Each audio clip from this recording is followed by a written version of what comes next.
Welcome everybody to Born Unstoppable. My name is Thiago and I believe you were uniquely designed to be an unstoppable force for good. Each episode, we will be bringing you incredible guests that have overcome challenges in their life so that you can learn from their experience and implement their strategies to grow in the areas that matter the most: your health, wealth, and relationships.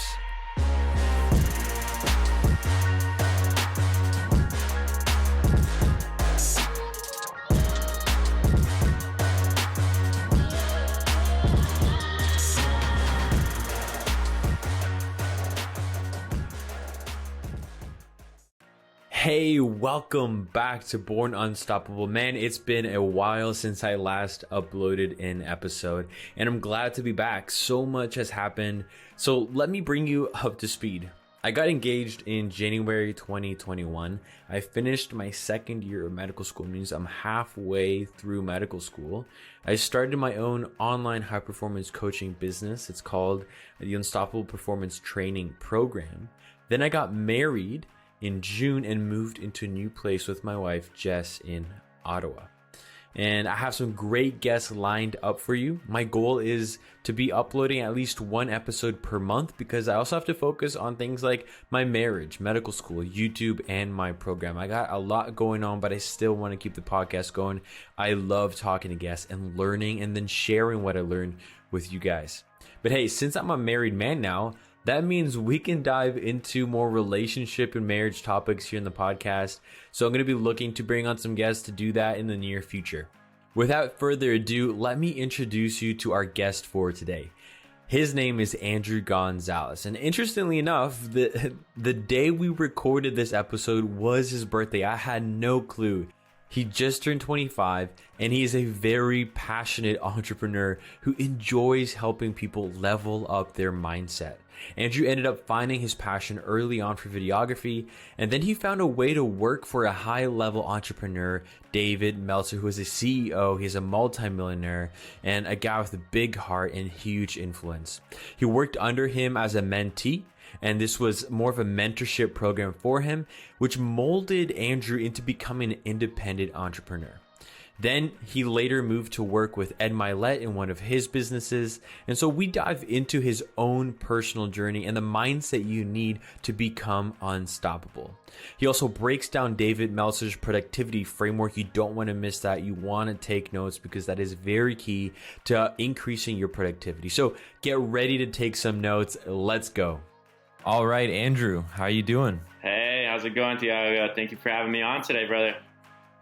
Welcome to Born Unstoppable. I'm extremely excited to have you on here. I know you have a lot of wealth of knowledge and wisdom in regards to high performance, just from the short experience that you've had working for a powerful mentor and from your entrepreneurship experience so far. So the way I like to start my podcast is with some rapid fire questions. All right. You ready to answer some of those? I'm ready, bro. Let's do it.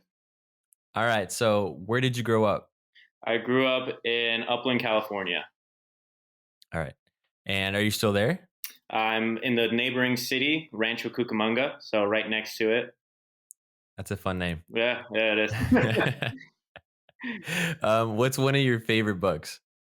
Favorite books? Oh, man, it's probably the first book I fell in love with was David Meltzer's Connected to Goodness. Okay. That's ironic. That's good. What's one of your superpowers? Superpowers. I think I have a pretty good superpower. I don't know if it was something that I gained through the mentorship, but I think I do have a good power of influence to be able to, push people to be their best selves. That's great. That's a passion of yours, right? Like I listen to some of your podcasts, and that's one of your strong and deep values for really your lifelong value. So that's really neat. And what Yep, do you 100%. feel is holding people? What do you feel is holding people back from finding success in the area of entrepreneurship? Probably not understanding their values and quitting too early. When I say that, I mean people fall in love with the image of what Mm. success is more than they fall in love with who they have to become to do that, right? So when they see this image of, hey, I want to be that ecom guy that just works on vacation all 24, like all 12 months of the year, right, but they don't Yeah. realize that that's not where you find fulfillment and success. It's a lot through, how are your values tied and how are you living to basically be that for other people, right? Of service for others. And that was big for me of like, because I've tried 10 different jobs. I've tried, I've been in multiple different industries, and I've never had my values connected to the things that I'm connected to nowadays, right? It's very Mm. different to have your values connected, because those whys are what's going to keep you going, right? Those Yeah. whys in the business are why you're going to keep going and why you're going to get up after every time that something doesn't work for you, right? And people give up way too early because they expect things to come sooner than they think. Their expectations are so high that before they even get off the ground, they're already telling themselves they failed. So I think that would Yeah. be the biggest thing there. Yeah. No, I completely agree. I think it's so easy to start off with this wonderful notion of it's all going to be, success. Hmm. Like it's not going to be too hard because it looks glamorous. Like on Instagram, you see people do it. Yeah. It looks easy. The good parts are Hmm. shown there, and then when it gets hard, it's so easy to want to quit. And I would say most, if not all, have that thought. Like, is this worth it? Should I quit? But then it's those people Hmm. who push Hmm. on past, who have that why, that can dig deep and Yeah. get that strength to keep going. And I love it that you say that because Hmm. I tell med students all the time, you need a why for why you want to get into med school because the journey is too tough and there's too many obstacles that they Yeah. throw in your way that if you're not anchored, Hmm. you're gonna trip and fall and you're gonna just go on to plan B. So great advice. Hmm. Exactly. Thank you. Awesome.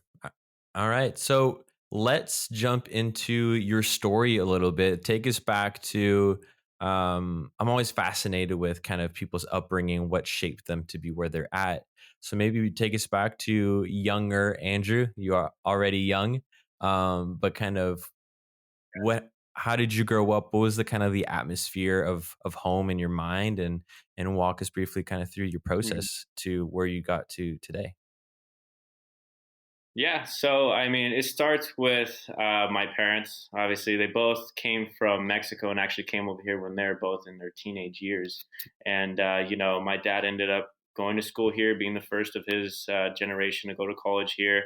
He became a teacher. Then, when I was becoming born, he needed more money to be able to, support me and my sisters. So he started getting into becoming a driver, a Class A licensed driver, and has been doing that his whole life. My mom came from humble beginnings as well.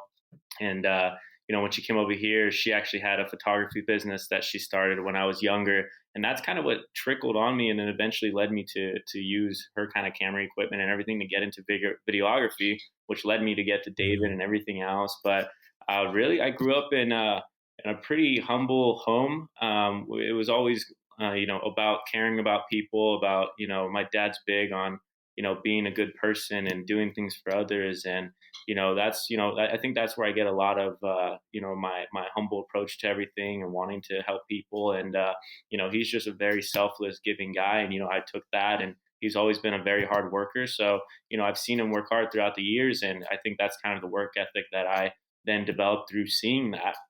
But really, Andrew as a young kid wasn't anything special. I mean, he didn't ever want to be the best in the world at certain things. He didn't have some ambition to drive far in really any shape or any form of what I'm doing today. I had some smaller dreams back then. I loved DJing. I was very creative. I was into skateboarding for a while. Like I had my hobbies and I had things I was passionate about, but I never had a career path or a destination in mind, really. As I was yeah. growing up, my parents and everyone all around me, what do you want to be when you grow up? What do you want to do? And I never had an answer, right? Never had an answer. I wasn't the greatest in school either. School just wasn't intriguing to me, right? That's why I say Connected to Goodness was one of the first books I ever read, page to page, right? And that was, when I was 22, 23. And so, that being the first book I actually ever read, because before that, it was like, I just read as much as I need to, right? Like whatever gets Yeah. me to pass, it didn't really matter. I wasn't intrigued in it. But, finding that later on, and, later in life, just I went through 14 different jobs or 12 different jobs and like 10 different businesses that I tried to start throughout that time. I got fired from like most of my jobs, 90% of them. And so, Mm. coming from that, it really, I just never gave up hope. I always, no matter what job I went to, I knew it wasn't the rest of my life. I knew it was temporary. And so, after you get fired from from about 10 to 12 jobs, you then come to realize, okay, something's got to change here. So I jumped into Yeah. entrepreneurship. I said, well, I can't fire myself, right? So I jumped into entrepreneurship. I became my own boss, and I got into videography, right? I followed a passion there. I used to have a GoPro that I used to film me and my friends snowboarding, and then we would go and I would film them snowboarding, and I'd come back and I would try to piece it together into like a little edit, right? And then from there, I fell in love with it, Hmm. fell in love with it more. And one of the companies I was working for at that time was a landscaping company. And so they saw the video I put together, and they're like, "Hey, we actually really like this. Do you think you can do this, for some of our model homes?" And then I was like all on board. I was like, let's do it. And then so they put me on a contract for 13 homes to be able to go and record and shoot. And I used to go around on a Nice. GoPro, literally on a GoPro. And that was the first time I realized, like, man, this could make me some decent money. Right. And it was something Yeah. that I enjoyed doing. Like, I did it without having to get paid for it.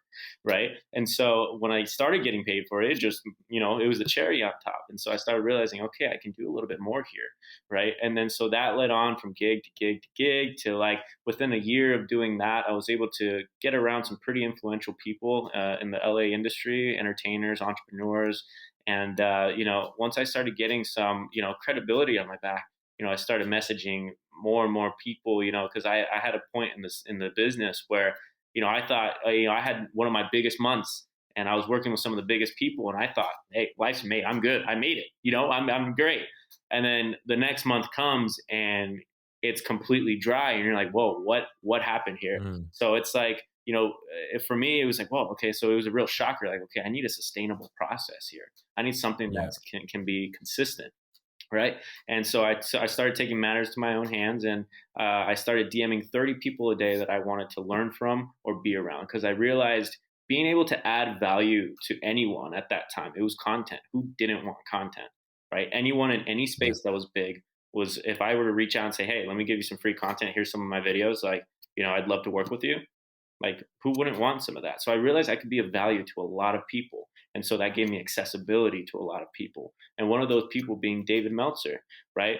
But even when I just landed with Dave, so many people would tell me, oh, you're so lucky. You got to work with Dave. You got to do this and that. And really, they didn't see the 8 months of 30 people a day, the thousands and thousands of DMs I sent. I even have a tattoo on my arm that says, make your own luck. Because people would say, oh, you're Yeah. so lucky, but really I made my own luck, right? They didn't see the thousands of people that I reached out to too, right? They didn't see every single day that I would go through and search and find new people. But eventually when I found a guy like David Meltzer, and he replied and said, hey, you know what, we're actually adding people to our team in the office, and we'd love for you to join, and we want to meet you, basically, right? I was ecstatic. I was like, all right, let's do this. And at first I even had a bigger ego, and I was like, I still want to, I didn't want to let go of my business, because I felt like I was quitting on my business, right? But I was like, hey, I'd love to contract you guys under my company and all this. And they were like, you know what, I'm sorry, but we're looking for somebody in office full time.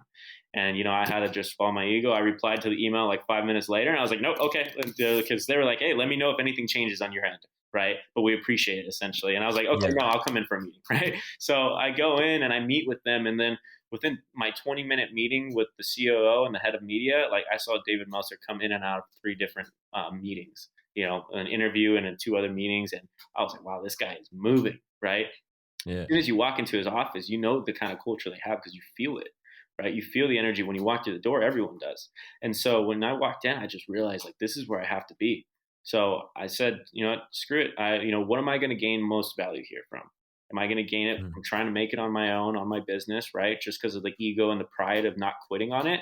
or am I going to gain more by letting it go and being able to come in here and learn directly from David of how to be a successful entrepreneur, right? And so I had to make that decision to let it go. And once I got in, I came in with the mindset of, hey, I'm going to come in. This is not a job. This is a mentorship, right? So I made it a point to be one of the first ones in, last one to leave, to be the guy that does the extra and does the most and learns the most. Like every day I was taking in David Meltzer for, I don't know, 10 hours a day, right? I was either editing all his content or I was recording him in person at keynote speeches, meetups, podcasts, like whatever he was doing. I was following him around with a camera and a lav mic.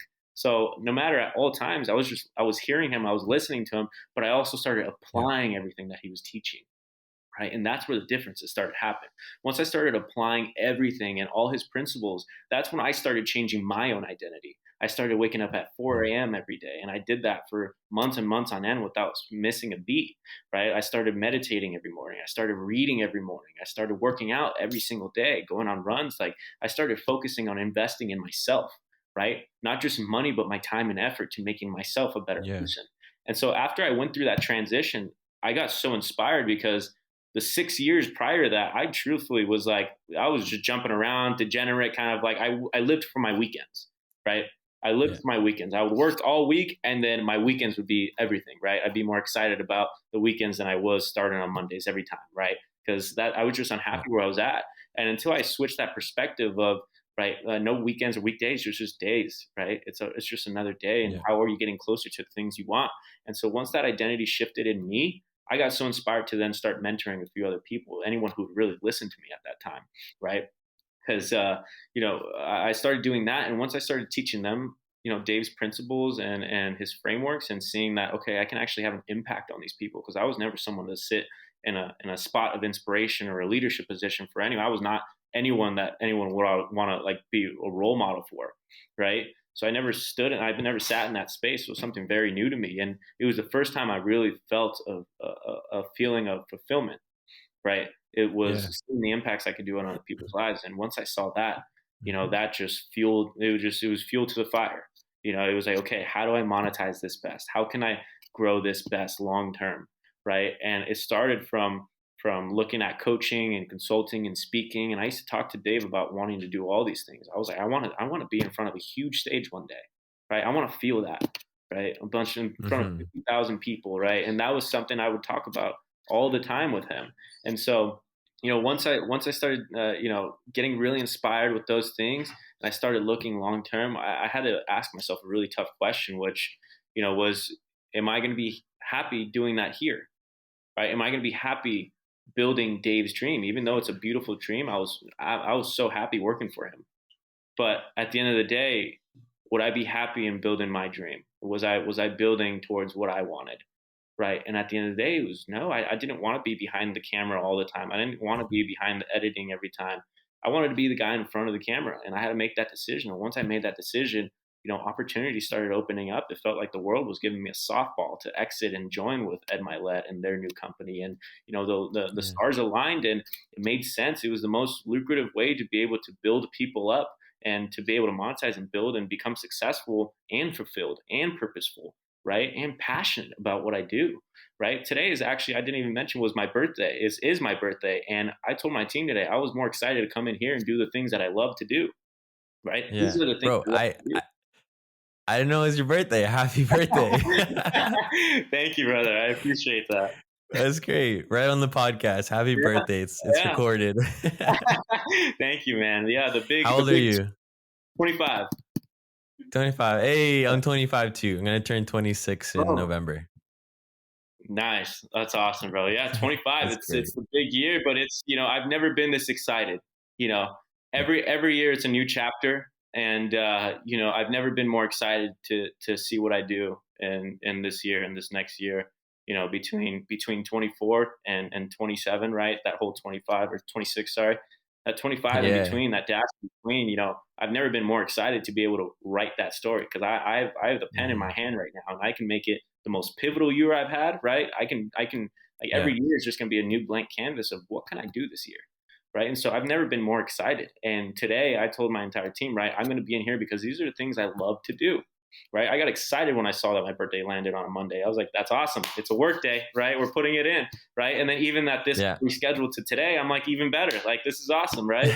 We'll record this. And so it's just more of the things that I love, right? And I think that's the biggest thing, because to become great in something, you have to be able to love the boring routine every day. Like, the most Yeah. successful people are actually the most boring people that you'll ever meet, because they have the same Right. exact disciplines and routines every day.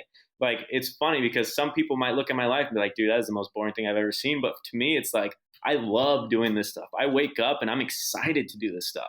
Right. And Yeah. that's what I think a lot of people, they think too much on the, I got to love what I do, and I got to be passionate in what I do. But they don't realize that you have to learn how to love every part of it. Just as much as I love coming Mhm. on and coming on your podcast and doing this, I have to love that just as much as I love, being able to move my business forward, progress in there, and do what I need to do to get things done and with my team and grow and scale. I got to love all of that, right? So I love every point of it, from interviews to emails, right?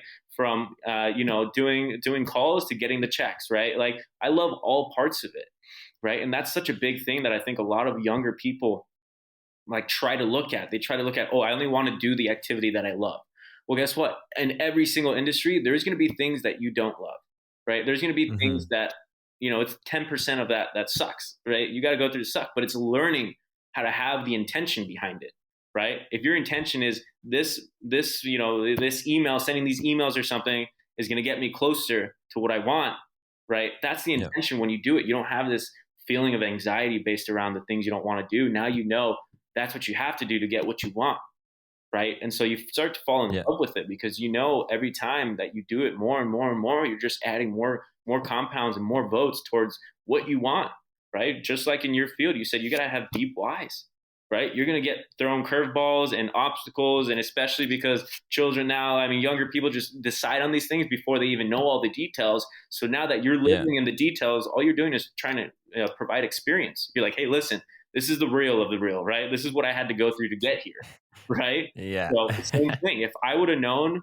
how much work it was going to be to do what I've been able to accomplish now, before I jumped into entrepreneurship, I don't know if I would have had the courage to do it, right? No. If I would have known the cost, right? So now that Yeah. I know the cost and I understand it more, now it's like, okay, what is the cost I'm willing to pay, right? How far do I Mhm. want to go, right? There's a thing of there's a fine line between enjoying your youth and destroying your future. It was something I reposted on my story the other day on Instagram, and it's Mm. it's true. It's there's going to be sacrifices that you make on each end, right? But you start to fall in love and attach your values to what you do, and it doesn't have to be a decision, right? I'm not Yeah. sacrificing anything by not taking the day off today. Like, I'm investing in myself, and I'm doing the things I care about, right? It's not a sacrifice to me, right? I Yeah. still I still You're get to passionate enjoy about it, it. Yeah. and so that's Man, really the perspective I take on that. that's great. I was like waiting to jump in, but I could definitely feel the passion, the fire. Like you just kept going and going and going, and you kept sharing advice. I didn't want to jump in. I was taking some notes, and I love it. You shared so much, and I took some notes. Maybe I'll ask a couple just to kind of fill in the gaps for those who don't know some of the steps, and then we can go forward. But man, I love this. I can definitely feel your passion for leadership and speaking and teaching. So, way back in the beginning, you mentioned how you weren't always that kid who had that vision, that had that drive. Um, and so, what came to my mind is like, just because you haven't doesn't mean you can't. Hmm. Uh, I feel like a lot of people will define themselves by their personality, right? Their personality traits or what they've done, Hmm. and they'll feel stuck. They feel like, oh, I can never be like that. I can never achieve those things, or I can't wake up at 5 a.m. I sleep in, right? Yep. But Yep. Yep. you experience that where really it's a mindset, it's a shift. It's who you're surrounded with. When you have all these things falling into place, you can completely shift uh, the ground that you're standing on and change your trajectory, which is amazing. You went from somebody without big aspirations to working with David Meltzer, and we'll get to who he is soon. And now with Ed Milet, like you can't dream of this stuff. It slowly happens if you believe in Yeah. yourself and you start taking those small steps. Yeah, So precisely, and that's that's amazing. exactly what it took in the beginning. So yeah, I agree 100%. Another thing I wanted to point out for people who are listening is like you had from when you had your video business, you were DMing 30 people a day. You were Mm. DMing probably thousands over time or Yep. hundreds. So that showed like a lot of perseverance. And it goes back to that advice that you're giving where when people face the difficulty of setting up a business and they want to quit, right? That's when you're really going to get tested, when you're going to get tried. And I love that you set an example by saying you didn't just message like 5 people a day. You went all out until you finally found Mhm. that mentor that you were looking for that took you to the next level. Yep, exactly. And I that was something growing up I never really had, right? My family really, came from nothing and did what they could with the knowledge they had and the opportunities they had in front of them. And so for Yeah. me, I didn't grow up around any successful people or model figures of like, wow, that's what I want to become. I grew up around very humble and kind-minded, very good people, but it was never, anyone of success. And so I think it's not just financial either. It's in all areas of your life: mental, physical, Yeah. spiritual, and emotional, right? As well as financial. But there was never that figure person that stood out to me that it was like, that's who I want to be. And it wasn't Right. until David that really that inspiration really shot through me, and seeing that he was the hardest working guy in his company, seeing that every single intention he had was good-willed, and it meant the best for everything, and just helping people, like doing things the right way. And so I do that in my leadership now. Is I make sure to tell my team and make it absolutely clear why I'm here, what my mission is here, and Yeah. how I want to help others. Right, this life, I don't live this life for me. Right, I live it for others. Right, and that's the difference between purpose and passion. Purpose is for others. Passion is for you. Right, the passion is what Mm. drives me every day. That passion is what pushes me to take action, urgent action, on what I do every day.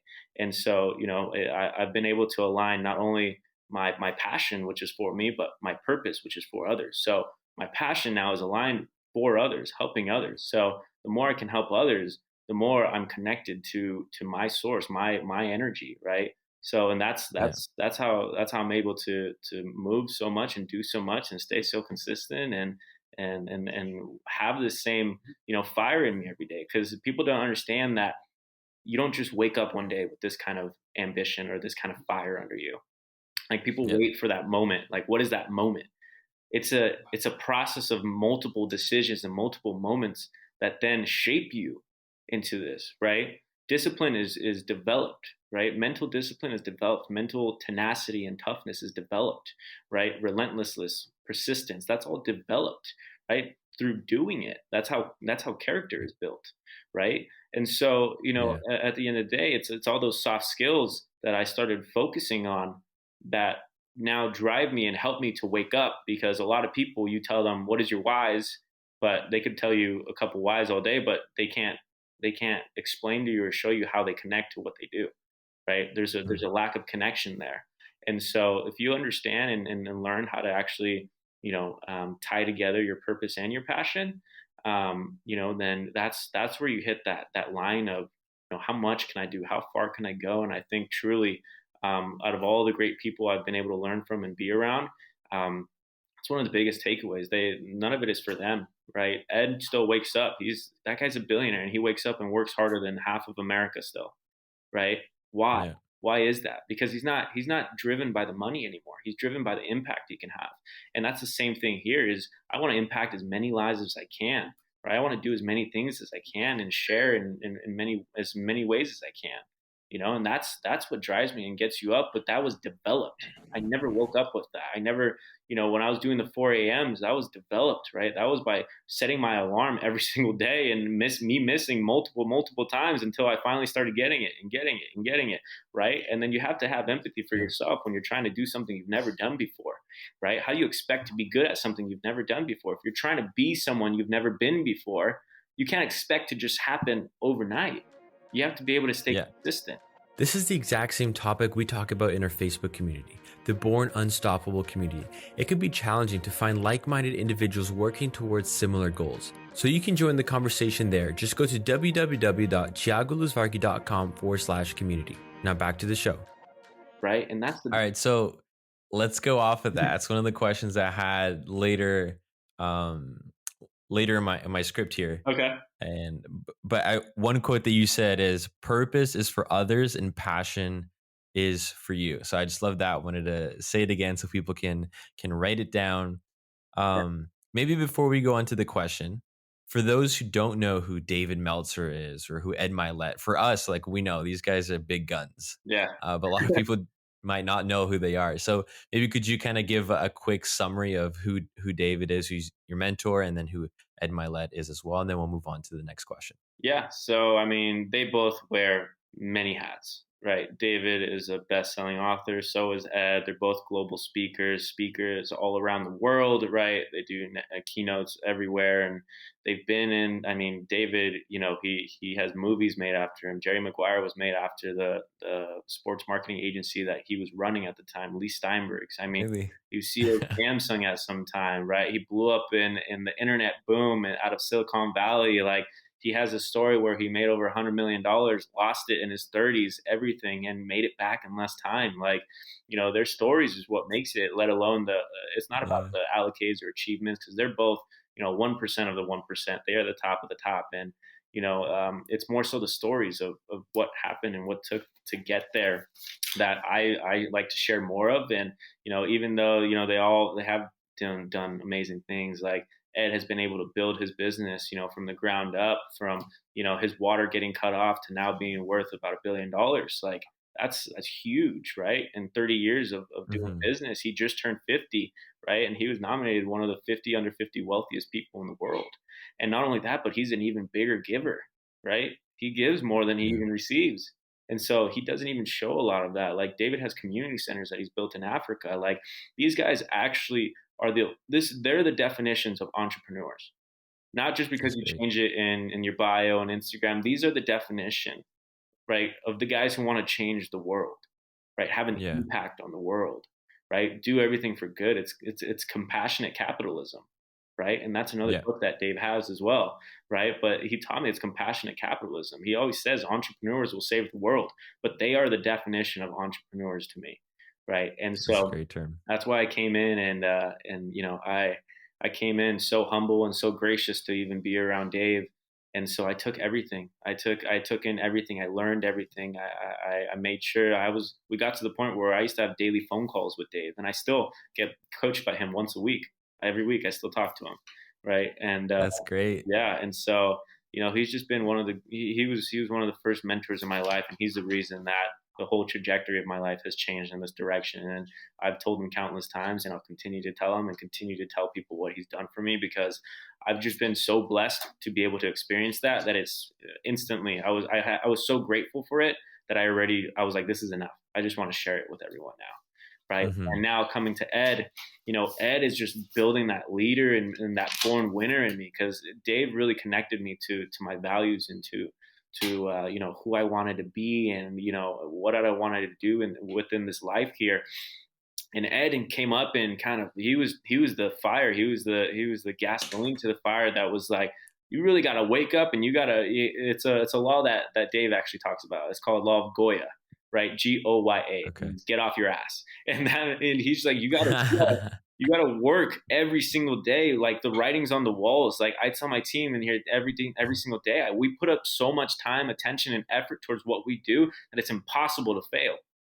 And that's what it takes, right? It takes all of you. Everything you can do, your best is what it takes. But what people don't realize is their best is enough every time, every single time. And I think that's just what we have to focus on is, how can we show up as our best each day? Because your best is what you do today. It's not who you think you can be or who you think you might amount to. It's what you do today that is your best, right? It's how you show up today. And that's Yeah. just something, the both of them have instilled in me. And, I look to someday be on stage with them, alongside them and have long and fruitful relationships with them. Those are the kinds of people I want to surround myself with. And there's plenty more entrepreneurs just like them that maybe don't have the big following or anything else, but there's tons of them out there, right?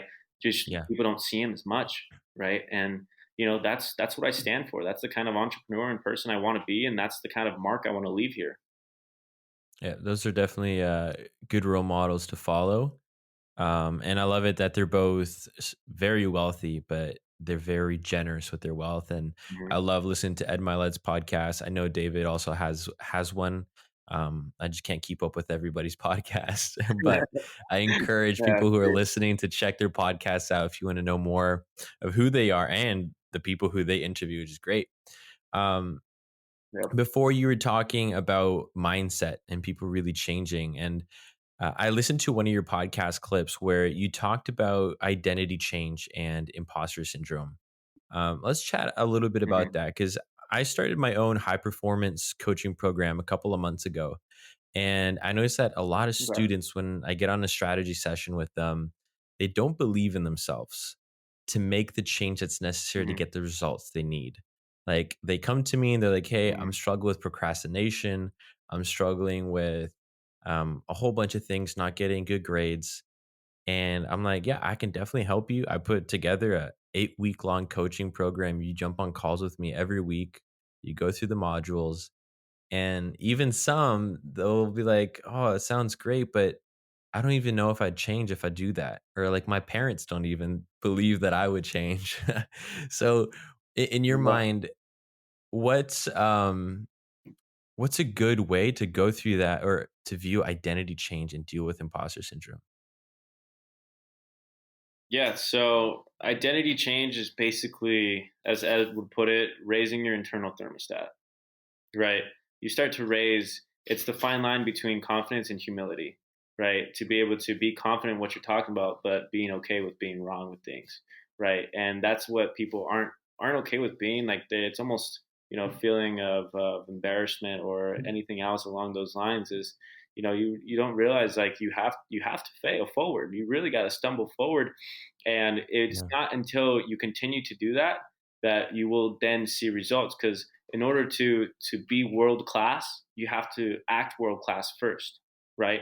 In order to become a millionaire, you have to do everything that it takes to become a millionaire first, right? And you have to do Hmm. it for countless hours. So as you start to shift that identity to one of like, man, I'm doing all these habits, I'm waking up early, I'm putting in all this time and effort, and I'm really sinking myself into this, but nothing is changing yet. That's where the imposter syndrome starts to come in, and people let that pull them down, right? They say, I don't have the results, I don't have everything I want, right? Like, Yeah. it's a matter of how long can you stay there until your reality then reaches and catches up, right? Because Okay. the habits and disciplines and everything you do today will dictate what your future looks like, right? So if I make decisions today based on I want to be a billionaire, they're going to be very different than if I just want to make $1 million, right? And so knowing that and knowing where you want to go and knowing what person you need to become, what daily habits you need to, then build, right, to become that and build that confidence, then identity, right? It's a process of doing that, and having faith really is the key determinator there, right? Hmm. It's having faith, and faith is essentially believing in something you don't see yet, right? Believing that, hey, if I do these things and I take action with the best intention in mind, and I do everything that all these millionaires, billionaires, thought leaders are telling me to do, that one day it'll happen for me. Having faith, right? I bring in all these guys today and all my team, and I tell them, right? I sell you the dream. I tell you what's capable here. I tell you my dream of $100 million cash flow a year, right? And they tell Yeah. me I want to be a millionaire. I want to do this, right? Do I know exactly if I can get them there? I don't, right? I don't know yet, but I have faith that as long as I keep going and I always show up and put my best foot forward and have the best intentions, that that will happen. Hmm. There's no there's no Yes. there's no other option. Yeah. So, in the case that, let's say, somebody wants to become more productive, more high performance, it's first they have to shift their perspective, start thinking, okay, how would somebody who is a high performer be thinking? How do they approach a situation, right? And Mhm, then from there, work backwards to what kind of habits and disciplines they implement in their day to day life. And then really work as hard as possible to stay in that mindset until, like you said, those habits and disciplines catch up, until they actually become part of who you are. And then that mhm. feeling of imposter syndrome will kind of level out, and you'll start believing, you're like, oh man, I've been waking up at 4 a.m. for the past month, maybe, I can do this. Yeah, yeah, exactly. It goes from like, "Oh, I'm trying to read," to, "I'm a reader now." Tries from, "Oh, Yeah. I gotta get myself in a run," to, "No, I'm a runner now." Right? You Yeah. start to embody the identities of the person who you are, and then that changes, and it goes from your conscious to your unconscious to subconscious, right? And so once the repetition, right, is what makes and builds that habit, right? The neural pathways within your brain is how you then build that habit, right, through repetition. And the more and more you then repeat something, a process, a thought, a habit, whatever it is, that's the more it begins to become embedded in you, and that's how you then have that belief go within your subconscious, right? The belief that I have not a single doubt in me that I won't do exactly what I'm setting out to do. Like there's no Mm. single doubt in me because I know and I trust and I have enough faith to believe that everything's going to happen in the right way at the perfect time, right? Yeah. And that's done over time. Last year, I meditated over 100 hours. I ran over 200 miles. I read over 13 books. Right, I documented every single day. I journaled every single day. I tracked my habits every day. Like I did so much to get to this person, and I still do all that stuff. Right, it doesn't mean Yeah. you just stop it. Right, because too many people too on the top end, right, they start getting a little bit of what they want, and they stop doing the things that got them there, right? And so it's really becoming a person of habit, becoming a person that is capable of doing those things, and it's built. It isn't just you're not born with it, right? It doesn't matter how much talent you have, right? Because Yeah. hard work beats talent when talent doesn't work hard. So if you're talented, it doesn't matter if you don't put enough work and into it and attention to trying to get better and perfect your craft.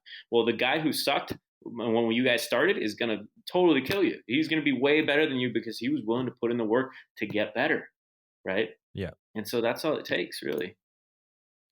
I listened to, I'm not sure if you know who this person is, Jeff Bethke. He has a podcast.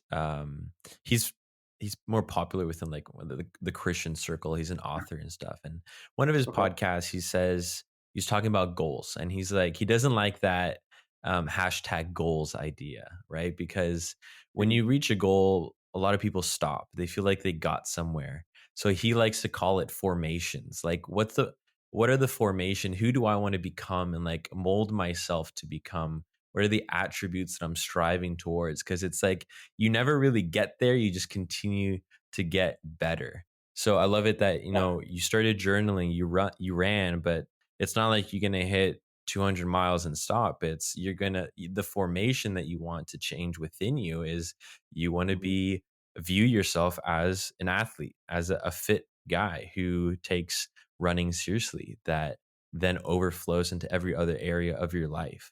And so I feel like that's a really good point that he made, is stop doing hashtag goals and just think Yeah. about who you want to become, and and mold yourself to become that person.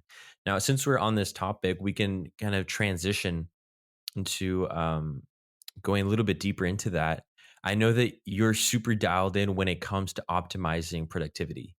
So let's talk about how you plan your day and some strategies that the listeners can use to achieve an unstoppable performance. And feel free to kind of, after you talk about what you do, um, if you do a little bit more than what David's framework is, go into the framework as well. Yeah. Yeah. Yeah. So this is number one. If you want to get better with your productivity, you got to understand where your time's going, right? Because if you're not running off of a calendar all day, right? I literally, there's everything in my calendar. Even before this, I had 15 minutes in my calendar to set up camera and lab, right?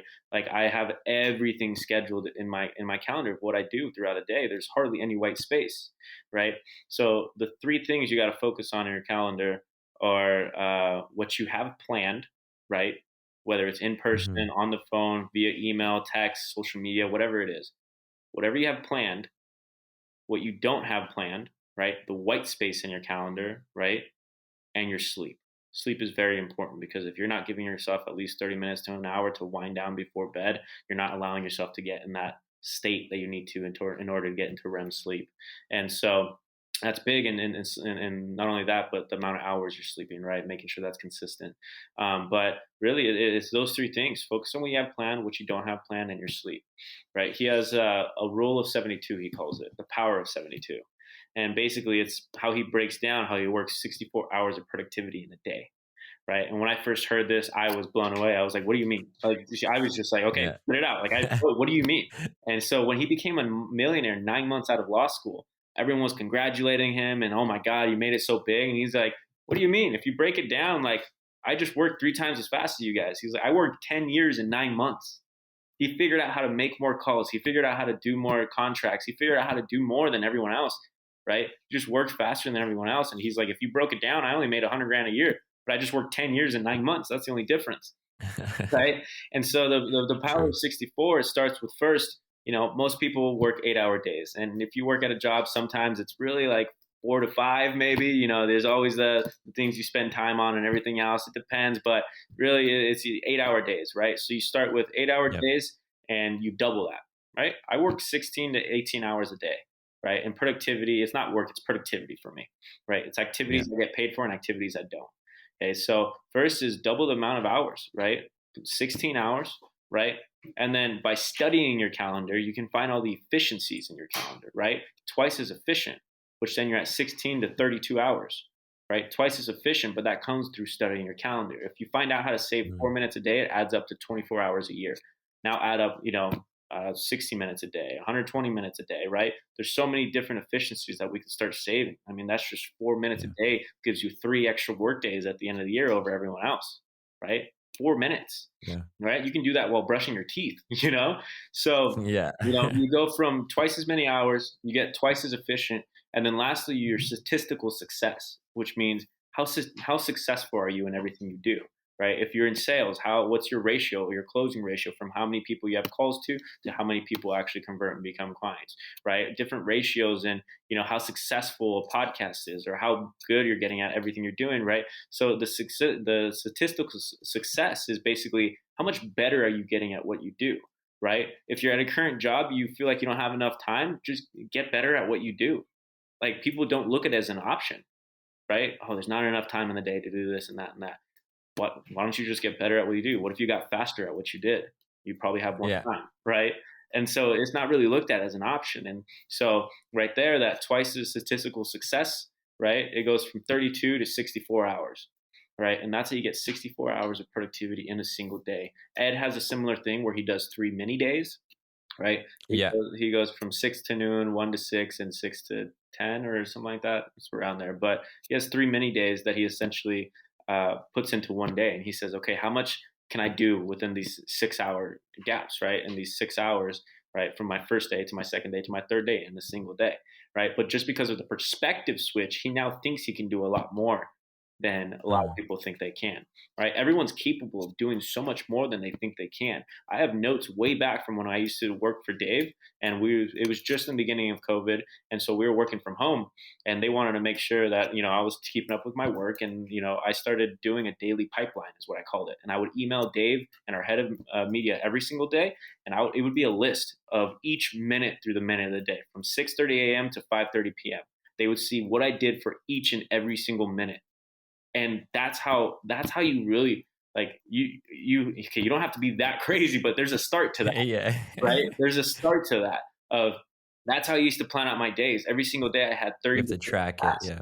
really. Like then, and it's just, you start to think of time and you have a different relationship with time, right? It isn't Yeah. amount, it isn't a, how quickly can time pass and how can I go further? It's how much can I do with this time, right? It's really, it comes down to the present moment, right? Of how much or how focused can I stay in pursuing my goals, my dreams, my aspirations, whatever it is.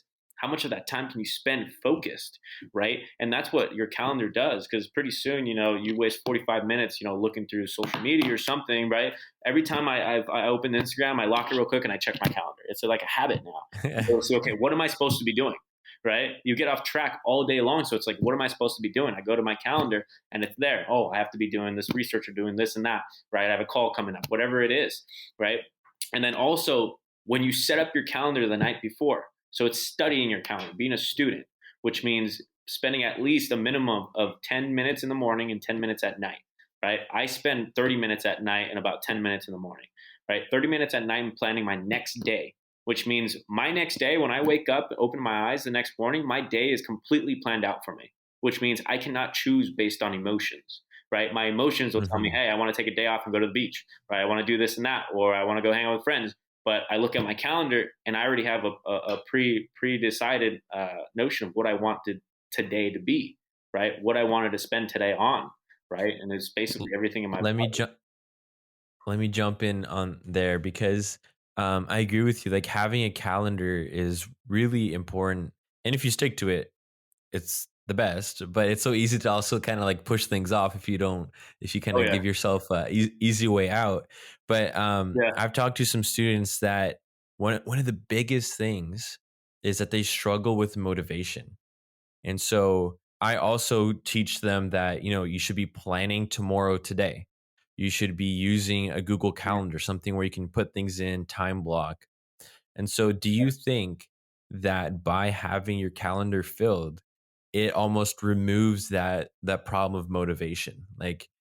Forget your emotions, forget if you're motivated, whatever's next, you do it and you move on to the next. And the thing is, you block out work or study, and you can block in your hobbies, block in golfing. I know you like golfing, right? So it's like by yeah, thinking yeah. If I'm ahead, it's in my calendar, yeah, you can create your motivation if you organize your structure your calendar properly. yeah. And so the thing I can see off of there is I don't run off of motivation. Motivation runs out. Mhm. It's like a gas powered car versus like a solar powered car. What you really want to tap into there with them is their inspiration, right? Inspiration is what keeps people sustainable. When you're connected to your center, your source, your inspiration, right? For Dave on his framework, it's gratitude, empathy, accountability, and inspiration, right? Inspiration is the reminder that you're always connected to the highest form of light, love, and lessons. But if they're not finding inspiration in what they do, when you're inspired, right? Because when I grew up, I was lazy. Like I'm by nature, I am lazy. If I can lay down all day, I will, right? So Yeah. it wasn't until I realized that people aren't lazy, they're not unmotivated, they're just not inspired, right? When you're Right. Yeah, I see that. inspired, right? It's not hard to wake up when you have an exciting day going on the next day, right? It's Mm. not hard because when you're excited to wake up, especially as a kid, when it's like the first day of school or something, it's not hard to wake up because you're inspired, you're excited, right? That excitement comes Yeah. from the inspiration, right? And if they move off of motivation, right, always trying to push harder through it, that's how they experience burnout, right? There's no such thing as burning out. It's just a matter of disconnecting from your values, disconnecting from source, right? I could do this all day, and I know even tonight by 6:30 or 7 p.m. when I'm at dinner, I'm still going to be talking like this and giving motivation or inspiration through me. But it Yeah. doesn't run out. It recharges me, like this interview charges me to want to do more and fires me up more because I'm inspired. I'm in spirit, right? Motivation. If you run off motivation, you're gonna run out, right? Motivation is good when you need to get back up, right? Get started or get restarted. Motivation is good when adversities come in and you got to get angry and just say, no, I'm not allowing this, right? That's when Yeah. motivation comes in. It's to keep you going when things start getting hard, but don't stay in that state of motivation because that's where you'll find burnout. After that, it's just how connected to your source and your mission and your values are you, right? Because at that point, Mhm. it's because they're looking at their calendar as work. and not looking at it as what they want to do or their purpose or right or their inspiration of who they want to become. Right. When I looked at my calendar back when I was with Dave, I was so inspired by him that I wanted to be better than him. I'm like, if this guy can do this at 50, at 52, like there's no way I can't do the same thing. He's running circles around everyone here. Right. And I was like, how is he doing it, but not me? But same thing, like everyone has, everyone is going to have that moment where they're being tried and they're being tested. Right. If you ask the universe or God or whatever for something, you're going to get a test in your life. You're going to get a moment where it's going to say, hey, this is what you need to become the person that you need to become in order to get those things that you want. Right. Your test, just like Tim Story says, your test is found, your testimony is within your test, right? Your message is within your mess. Right. And that's where you're able to come out and thrive of like, I'm not scared for anything hard to happen because I know that it's for me. Same thing that Ed says. Everything that happens in your life is for you. It doesn't happen to you. Yeah. It happens for you, right? The person that you will become on the other end of that is who you need to become to attract and do the things you want to do, right? So if you're asking for big things, get ready to go through big tests, right? Because you have to step up. I agree. Right? And so that's the main thing of you gotta move through inspiration. If you stay in motivation, you will receive those burnouts and you will go down those times where things aren't going your way and you end up falling down. It's always that fork in the road. You're going to have multiple forks in the road where it's like, this happened. It's not what I wanted to happen, right? It didn't go my way. Am I going to step up and face it and rise and get better through it? Or am I going to let it destroy me and stop me and from dreaming, essentially, really? Yeah. And so it just stops you in your tracks. So you got to make sure to always connect to your values and your inspiration. And that's what's going to keep you going for the long run. That's what's going to keep me this motivated, this passionate for the next 20, 30 years, right? This is how hard I want to work for the next 20, 30 years, right? Not just 5 years and then get out. Like this is going to be my life and it's just going to add up more and more. I'm going to get more passionate, more fulfilled, more energetic about the things I'm doing because I consistently work on how inspired I am and how in love with the process I am. And that's what makes the difference between people who make it good and people who make it great. Hey, Thiago here. Do you ever feel like there are just not enough hours in the day? For the past 4 months, I've been creating and running an online coaching program. The Unstoppable Performance Training Program is a program that I developed that helps students develop their high performance skills so they can save 10 plus hours a week, so they have more time to spend on their hobbies and relationships.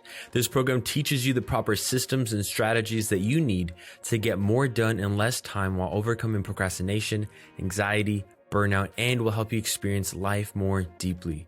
If you feel like you are currently not tapping into the potential that you have, if you feel like you're stuck and have more in you to give, then book a free strategy session with me today. Just go to www.thiagoluzvarghi.com/strategy. Now back to the show. Love it. So you mentioned burnout. What would be some quick tips that you would give for people to help them overcome burnout? Okay, so this is also one of Dave's principles. So you have what's called your comfort zone, right? And then there's a circle outside of that, which is your learning zone. And then the circle outside of that is your anxiety zone. Okay, so there's always going to be times where you want to stay in your learning zone. That's where you're getting uncomfortable. You're doing things and pushing yourself to do things that are uncomfortable, and you're learning, right? You're stumbling forward. You're failing forward. You're learning. But it gets to a point sometimes that you push yourself so much in that learning zone that you start to get into your anxiety zone where you're like, oh my God, everything feels chaotic, right? Take a pause. People don't think about it. Take your pause, right? If you need to cry, take your pause to cry. If you need to take a day off and just focus on yourself and realign yourself, take your day. Take a pause. But don't pause for 2 days and more.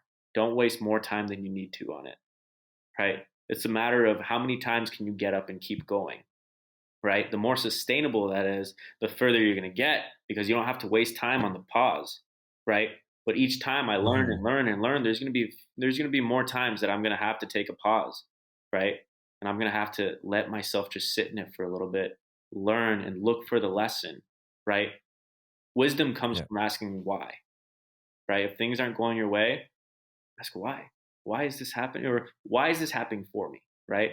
What am I supposed to Yeah. learn through this? Right? And that's where you're able to keep going. But if you don't take that pause, you're just you're gonna find yourself not being able to get up. Like you go from waking up at 5 a.m. on the dot every day to like you can't even get out of bed before 9 a.m. Right? It starts to take a Yeah. toll on you. And so you need to be able to listen to your body too. And it says, hey, if I need a pause today, take a pause. Right? Yeah. But don't stay there long. The longer you stay, the harder it is to get back on. My rule with habits and everything is don't miss twice. Right?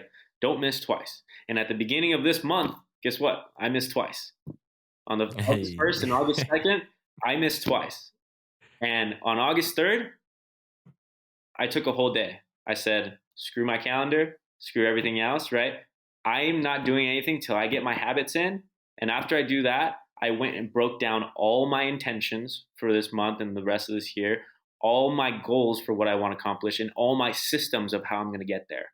I realigned myself, right? It's about getting back in control, right? And if you don't realign yourself with your intentions, your vision, and your values, right, you're not going to want to keep going because it's always the question of why am I doing this, right? Mm-hmm. It's always a question of why should I keep going, right? Why should I get up when it gets hard? Why should I push myself through these things?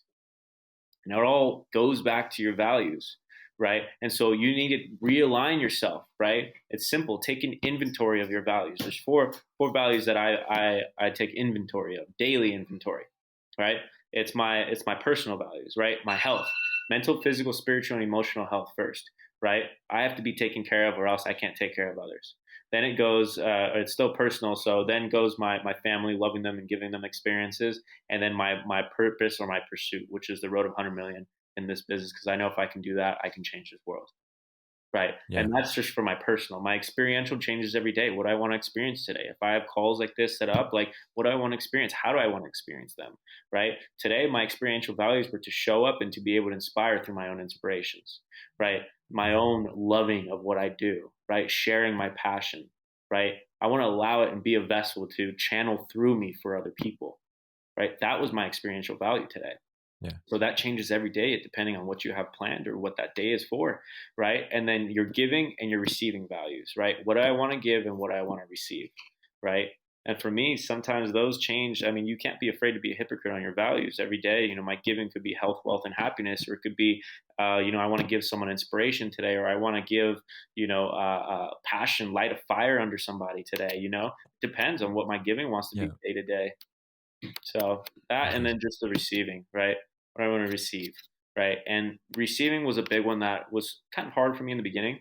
My receiving values I had to raise with my identity, right? I was very humble and very kind, but I had problems with worthiness in the beginning, right? Deservingness, and my problems with receiving, something that I had to raise my receiving values of worthiness and deservingness. And that's done through looking at the evidence of what I do for people. Now I can see every day I put my all for my people. And not only that, but I do the best for the people around me and for the people in my business, and everything else is I always have their intentions, their best efforts first, right? I want to focus on them first, right? And so now I know that I can look in the mirror and say, I do deserve it. I do deserve to make $1 million in a year. I do deserve to make 100 million later on. Like I do deserve to have an awesome team that I can help and mentor and build, right? Because I do the work and I do it and I look in the mirror and I know I'm doing it for all the right reasons. And so at that point, it's like, I do deserve it. I'm open to receiving and I'm willing to receive, right? Accepting, because not everyone will accept receiving. Not everyone is there to accept help, even when they have it, right? You have to raise that worthiness and that deservingness in order to be able to receive your receiving values, right? And that's just all done through evidence, right? What do you do that you deserve it? Like, if you don't work that hard, you probably don't feel like you deserve much, right? You might be thinking, oh man, you want something to happen, but in your soul, in your mind, you don't embody the feeling of I deserve that. That should be mine, right? That should happen, right? And now I'm getting to the point where that's embodying in me. I know everything I'm calling out next is going to happen. It's going to happen quicker than I even think of it. I can accept that because now I've embodied that entire feeling and that emotion of I know I deserve it. right? And that was hard for me to say in the beginning. So I think that's a really big point to touch on as well. Yeah, alignment is really important because if you're not aligned with like you said, your visions, your values, your goals, and just like if a car isn't aligned, it's going to be shaky. It's going to break Yeah. down eventually. And Yep. so I think that's really really important. And actually, recently I just created a entire Notion database. I'm not sure if you're aware with the app Notion, where I have Hmm. all my pillars, my values, and they're all connected. So whenever I put in a task that I want to do, I can link it to Hmm. what value, what pillar does it relate to? Like because Really? if it doesn't align with my goals, then like why is it there, right? Is it just fluff? And so it's a really Yeah. nice way where I can filter everything I do um, For in a way yourself. that I know it's aligned, right? So when I'm going to create a module Yeah. for my program, I click, content creation, course creation, leadership. It could be teaching, like whatever my values are, and I just click it. Boom, I can look at it and say, okay, yeah, that aligns with my goals. It's worthy to pursue, and so I totally agree Yeah. with that. And and we can talk about that later after the podcast. I can show you how it works, or send you a video if you ever wanted No, to I, set it up yeah, I'm yourself. excited. I'm thinking about it already. Yeah. um, let's transition next one. What are three traits? I like asking this to everybody. What are three traits of someone who is unstoppable? um, I know it's hard, but you maybe got to be. just whatever three Yeah, I comes mean, to your mind. there's so many traits, right? But one thing is consistency. You can't, and it's also like persistence, right? You can't be persistent without being consistent.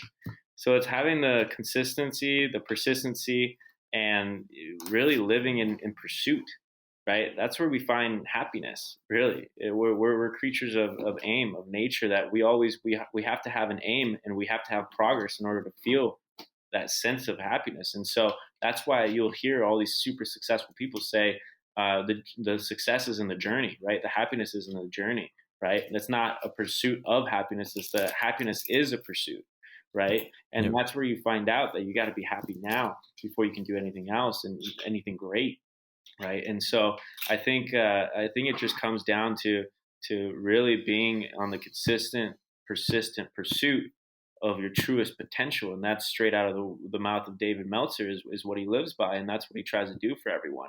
And so, if you can Yeah. consistently pursue your potential, you will make it. That's it. That's Love I it. mean, it Yeah. doesn't. It might happen years from now. It might happen, way later in life, or it might happen next year, next week. Who knows? But as long as you're on that consistent, persistent pursuit of your potential, you will make it. That's it. Like you will make it. Just don't give up. That's the biggest thing. Like, later on, I'm sure people are going to tell me like, "Oh man, like it's crazy. How'd you make it?" Like nothing was special about me, right? Nothing was special. I just didn't quit. That's it. Yeah. Success is simple. Doesn't mean it's easy, but it's simple, right? Yeah. Don't quit and continue to pursue your goals and passions. And guess what? They're going to happen. That's it. hmm Love it. Yeah, it's all about consistency, and like we talked about earlier in the podcast, it's about being okay in the mundane, doing the things that you might not enjoy, you might not be passionate about, but you need to do it to be successful, Yeah. and just do it every day. Don't quit. Take a day off if you need to, so you don't burn out. Reflect every week, every month. Make sure you're still aligned with Mhm. your vision, your goals, your values, Yep. and surround yourself with people that will blow wind into your sail, right? People who have a similar mindset, who want similar goals. A rising tide lifts all ships. So, and being Yeah. generous, from that quote, just if you win, share that win with other people, encourage others.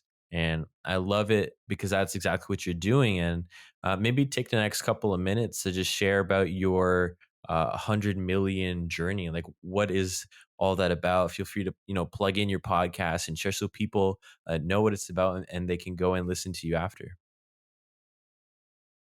Yeah, so the Road to 100 Million started as a name for our podcast in the beginning. It was our mission to impact over 100 million lives to achieve their dreams. When we looked at our giving values, this was something that we wanted to give through the world, to allow to come through us, all the lessons, all the pain, whatever suffering that we found through trying to become our best selves and pulling the lessons and being able to pay that dummy tax for other people so that they didn't have to go through the same thing. So for us, it was our giving to the world. And then eventually it then meshed in with my purpose here on Ed, with Ed and the Miliari group. And what we do here is, the road to 100 million now is I'm trying to build a $1 million cash flow here. My business, I want to scale it to over $100 million a year, because not only that gives me the opportunity to be able to give as much as I want, to give away over $100 million, right? And to also, through that, create 100 millionaires through that. Like, I'm able to do that through this mission of the road to 100 million. So when I look at my purpose and my pursuit, it is that road to 100 million. And it's not attached to the money. It's attached to what I can do because of that, right? It's attached to the kind of impact I can have if I'm making that. It attaches to the kind of amount of lives that I'll change if I'm able to achieve that here, right? It's my long-term inspiration of what's possible. And that for me, is my pursuit. It is my purpose, right? Because I know I can change more lives through that, right? And so that's really how I tie it. It has nothing to do with the money or the 100 million cash flow a year. It's what that does, right?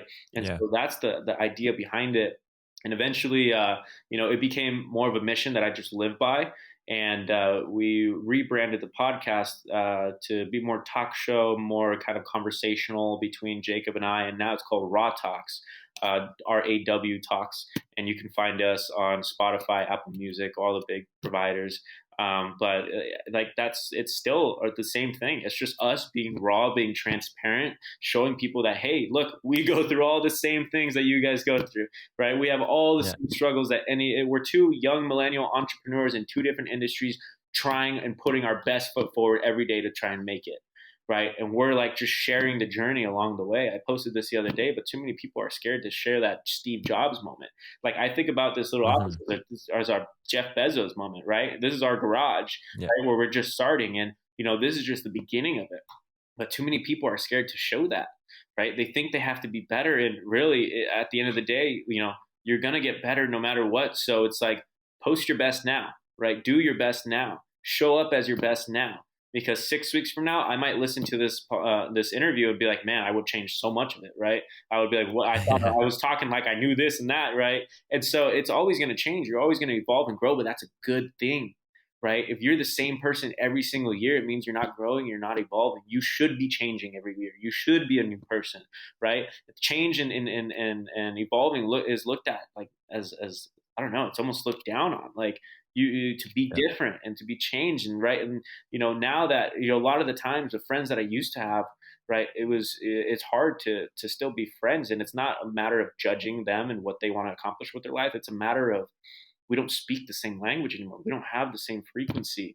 And it's just, there's not that same connection. Right. And it's okay because, to become a 1% of the 1%, you have to be okay with loving yourself and being the best friend with yourself, because nobody, is going to match that. Right. And that's the process of becoming great. Right. It means that you're better than a lot of the people that you've accomplished things and done things that a lot of people around you weren't able to. Right. And that's the process of becoming great. That's why you have to fall in love. Like I always say, I'm almost most happiest when I'm alone, and it's not in a lonely way. It's just because I know I'm in the most consistent and pursuit of what I can do. All my time goes to what I can do. Right. And so the more time I spend with my calendar, what I do, and the productivity and everything else, right, my morning routines, my night routines, everything that I put into it, right, I know I'm most consistent on my truest path to my highest self. Right. And so that's the biggest notion for me, is how close can I get to that truest potential? Like, I'm here to leave it on the table. Right. I just recently learned this new quote, and it was basically saying that, on a tombstone, right, you have the day you're born and then the day you die. Right. And in the middle, there's a dash. Right. And that dash is your life. That dash is what you did while you were here. That dash is who you are. Right. So for me, every single day, it's not a matter of even trying to get to my goals faster. It's, what can I do during this dash? what's going to matter at the end of the day? Like, how close can I stay connected with the values? And I love that app too. That's why, like, it's just, what can you do in this dash towards all the things that matter, right? It's Hmm. not, I don't look to retire. Like, retiring is something that I don't think about. I'm going to work till the day I die. I'm going to do whatever my passion and purpose is fulfilled in, right? And it's not about that. Like, that dash is what I can get, what I can accomplish, right? I must be what I Yeah. can be, right? That's living a life of pursuit, right? That's living a legacy that lives longer than you, right? That's what Yeah. Les Brown always says: live a life that lives longer than you, that outlives you, right? And that's what I'm trying to do here. I know that I have the time, right? We're both 25, right? We're a quarter of the way. That's chapter 25. We're just barely getting started. We have so much time. And if we take all these actions and take all these disciplines and build these things now, man, there's no telling how far we can go, right? All these guys, Ed and Dave, they had to both learn in their 30s, mid 30s. They had to Yeah. go through these things to learn what they've now taught me. They've saved me at least 10 to 15 to 20 years of my life, right? Cutting that dummy tap. So true. And that's why it's important to be able to be humble and listen to the people who sit in a space that you want to be in, and Hmm. not taking So anything over the head. It's really taking in everything and implementing as seriously as they would. yeah. So let's say there is a 20-year-old listening to this podcast right now, and they want to make that dash in their life as valuable as possible. And from your experience, from the experience that you've seen and learned through David, through Ed Milet, what would you tell your 20-year-old self if you could go back 5 years ago? What advice would you give yourself?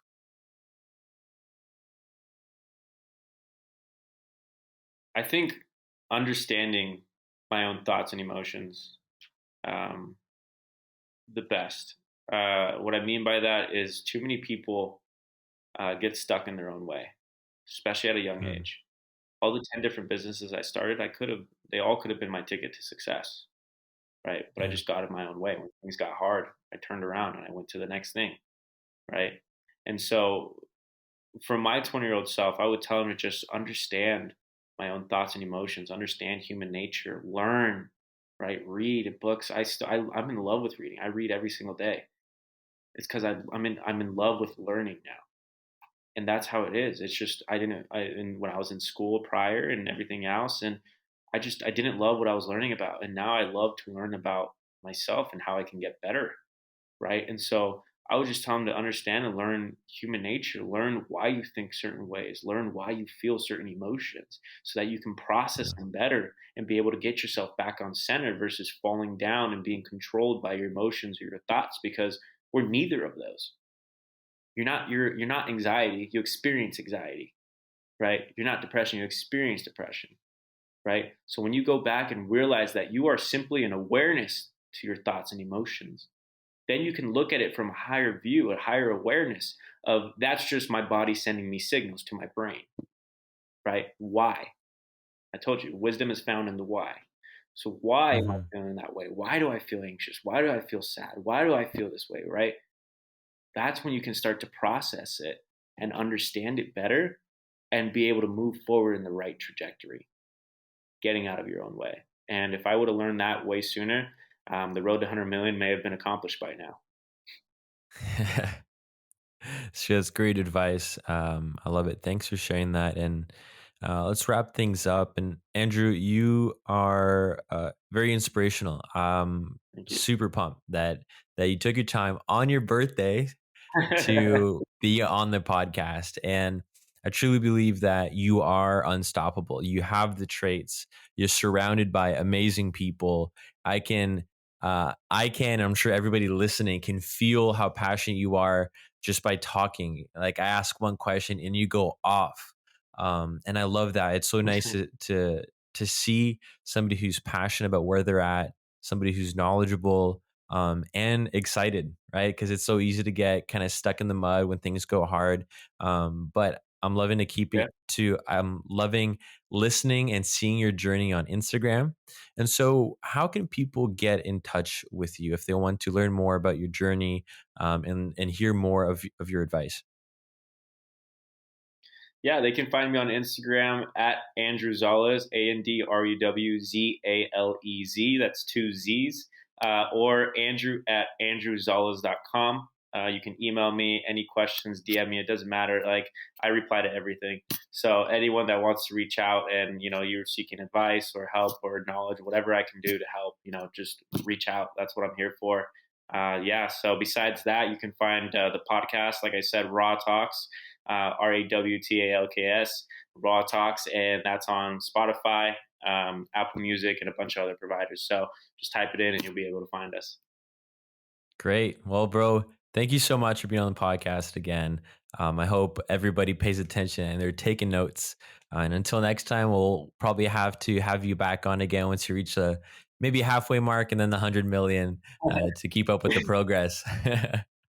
Most definitely, All most right. definitely. And Tiago, thank you so much for having me on today. I appreciate you and the kind of person you are. We've met through social media, and same thing. We just connected on having the same inspirations, and I've seen just the quick progress that you're making and just what you're doing and your craft, and I see the growth in you and what you're doing and what you're trying to spread here with the Unstoppable podcast. And much kudos to you, respect to you, and I look forward to doing more things in the future.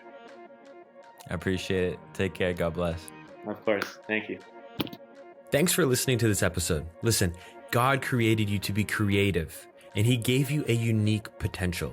But oftentimes, we don't know how to tap into that. Some of us need more guidance than others. I know that because that was me. If you want to develop high-performance strategies and become unstoppable, then I'd love to hop on a call with you today and see how we could work together. So go ahead and book a free strategy call with me at www.thiagoluzvargi.com/strategy. I'll see you soon.